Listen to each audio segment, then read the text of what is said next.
They power the phones in our hands, the weapons in our wars, and the cables that keep the world talking. Ukraine holds the minerals. America holds the money. Both need the deal, but only one is ready to sign. What delayed it before was politics. What's stalling it now is silence. So with the pen poised and the clock ticking, who moves first?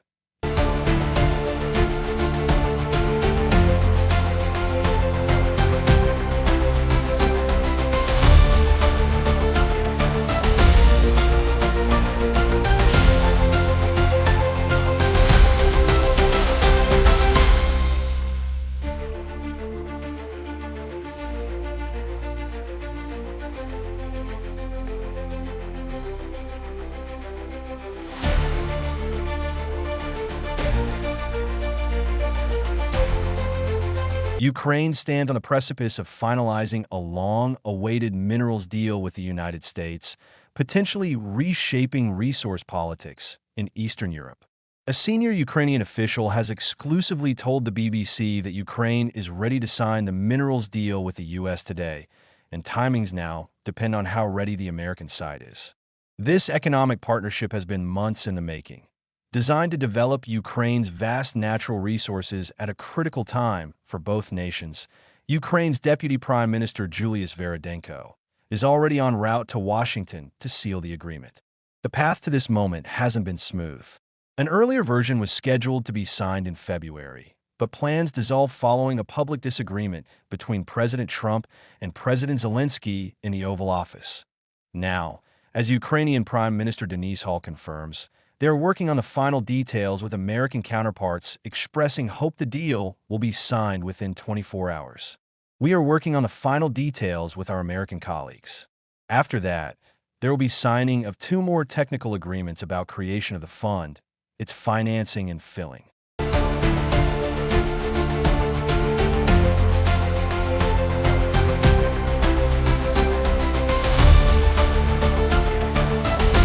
U.S. officials remain tight-lipped about the timing, suggesting final arrangements are still being coordinated.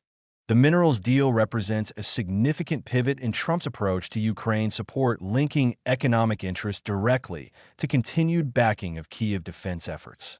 Trump's strategy reflects his administration's broader goal, reducing dependence on China for critical minerals, while creating tangible returns on American foreign policy investments. The president stated clearly in February that he wanted Ukraine to supply rare earths in exchange for financially supporting Kyiv's war effort against Russia. This approach aligns with President Zelensky's own victory plan presented to allies last year, which proposed granting foreign partners joint access to Ukraine's strategically valuable resources. Ukraine possesses deposits of 22 of the 34 minerals identified by the European Union as critical, including industrial materials, ferroalloy, precious metals, and some rare earth elements. The timing couldn't be more significant as Washington's frustration with the conflict's pace becomes increasingly apparent. Last night, Secretary of State Marco Rubio employed his strongest language yet, threatening to withdraw from mediation efforts without imminent progress, declaring it was time for parties to deliver or the U.S. mediation role would end. So the term rare earth elements, it refers to 17 chemically similar elements within the lanthanum series. So if you can picture the periodic table, it's that bar at the bottom, elements 57 to 71 plus scandium and yttrium. Rare earth elements are not actually rare. They've held on to that name since the late 1700s. They're used in all manner of electronics technologies and high-performance alloys. They're often described as the vitamins or the spice of industry because they have, over the past several decades, they've enabled, through advances in materials science, our technologies to get smaller and faster and stronger and more resilient. These elements form the backbone of modern technology, from smartphones to defense systems. Despite their name, they're not actually scarce in the Earth's crust, but economically viable deposits that can be effectively processed are significantly harder to find. What makes them truly valuable is their unique properties. Take cerium, for example. This versatile element creates the distinctive pink hue in decorative glassware and acts as a signal amplifier in transoceanic fiber optic cables. Cerium also acts as a signal amplifier in transoceanic fiber optic cables. So every 30 kilometers or so in a fiber optic cable, there's a little bit of ceria, and that speeds up the signal. So it enables international and global internet communications.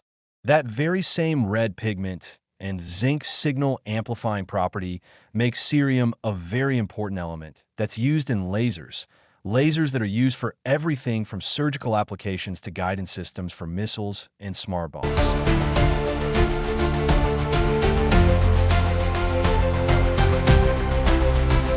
What few people understand is the extraordinary complexity involved in transforming raw, rare earth minerals into the high-tech components that power our world. The process begins with extraction from open pits or underground mines, where all containing a small percentage of rare earths is crushed and transported to processing facilities. After initial concentration, the real challenges begin. Certain ores require removal of radioactive elements like thorium or uranium. Then comes perhaps the most difficult step: separation of individual rare earth elements from each other.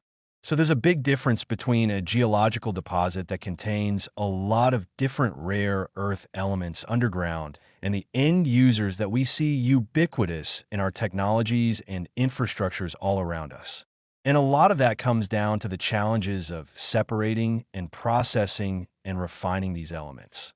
Now, because the term rare earth elements refers to 17 chemically similar elements that are one right next to the other on the periodic table, that means they're actually very difficult to break apart, to separate, so that you can have a higher concentration, pure form of neodymium or neodymium, for example, which are two elements that are used in high-power magnets that are used in everything from maglev trains to wind turbines to missiles. It's really because of the challenges, the heavy energy and resource and pollution risks that are associated with refining rare earth elements that production has concentrated historically in so few places. This separate technology, first developed after World War II in U.S. government laboratories, involves complex chemical processes using solvents like ammonia and hydrochloric acid. The separated oxides are then transformed into metals through electrolysis, eventually becoming the powerful magnets essential for everything from wind turbines to electric vehicles.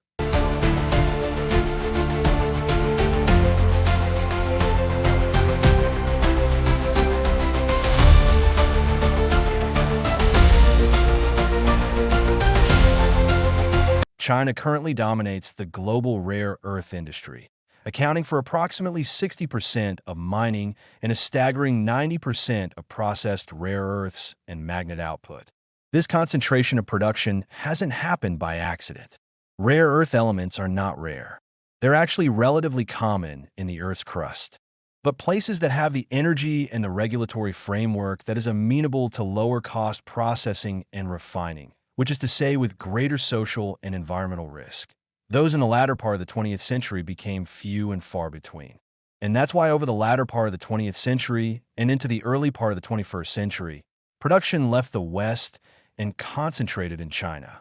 Over the past decade, there have been extensive concerted efforts to resume rare earth mining and processing in the US and Canada, Australia, and many other places besides the Ukraine. Deal represents America's latest effort to diversify supply chains away from Chinese dominance. But re-establishing processing capacity outside China has proven challenging. It has proven challenging, right? Not least because rare earth mining and processing, or rare earth processing, is energy-intensive, environmentally intensive. And when you're trying to resume an industrial process in a place that hasn't had it for 20 or 30 years, there's a lot of catch-up that needs to happen. Right? A lot of expertise for refining and processing is currently in China. And that makes sense because most of the value-added processing has been happening in China for the past few decades. Perhaps the most fascinating aspect of rare earth elements is the contradiction between their perceived scarcity and actual abundance.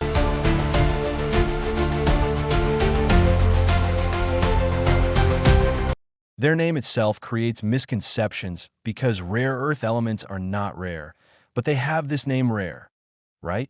It gives them this sense of mystique or mystery that makes you think or make the obvious assumption that they are in fact scarce when in fact they are not. This perception has created a strange market dynamic where announcements of new deposits often depress global prices, making development economically challenging. The result is a disconnect between market reality and geopolitical posturing. And so there's two kind of parallel things happening here. There's the market reality, which, with a few exceptions, is kind of humming along with a steady, reliable supply globally. But then you have the geopolitical dimension, which is characterized more of like a scramble for these things that are called rare when in fact they are not. As Ukraine prepares to sign this landmark deal with the United States, it stands at the intersection of these competing forces: technological necessity, geopolitical strategy, and market realities. The agreement could reshape not just Ukraine's economic future, but the global landscape of critical mineral supply chains for decades to come.